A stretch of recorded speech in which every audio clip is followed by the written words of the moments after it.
Just next door, in an even smaller nest, the female reed warbler incubates its 4 eggs. One of the brood is starting to hatch. However, it is not the young reed warbler. 2 weeks ago, a female cuckoo, unseen by the reed warbler, dropped her egg into this nest. Now the young cuckoo hatches. As the first of the brood, the reed warbler did not notice the trick, and now feeds the young as if it were its own. The young cuckoo needs to throw the other eggs out of the nest.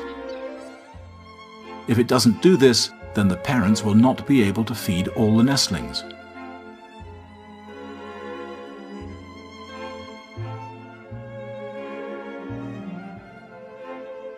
But the first attempts are not successful. The cuckoo is still too weak.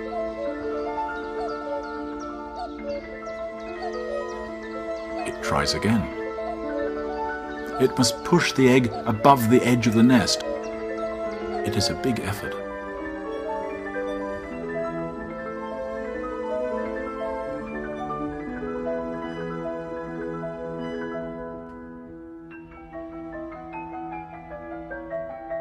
The determination of the weak cuckoo nestling to get rid of the competition is amazing to see.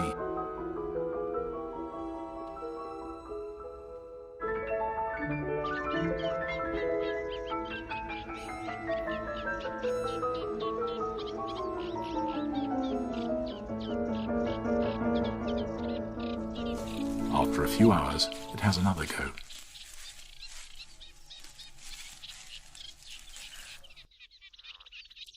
This time, there's some success. The first egg landed in the water.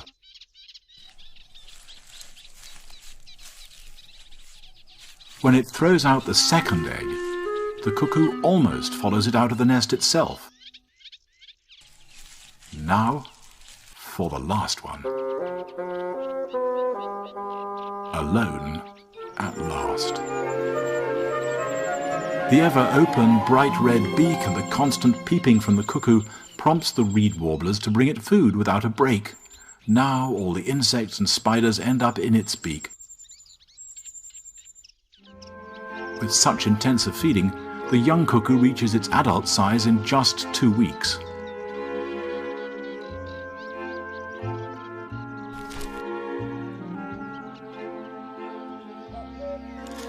It is so large that when it sits on the nest it must hold tight so it doesn't fall off.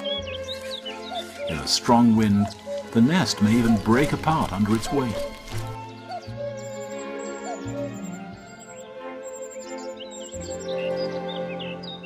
Although the cuckoo is by now much bigger than the reed warblers, they still treat it as if it's one of their own nestlings.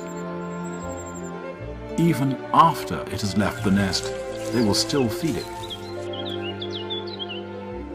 At the end of August, the young cuckoo will start its lonely journey to Africa. It will return next spring, maybe even to the same reed bed, and try to toss an egg into a reed warbler's nest.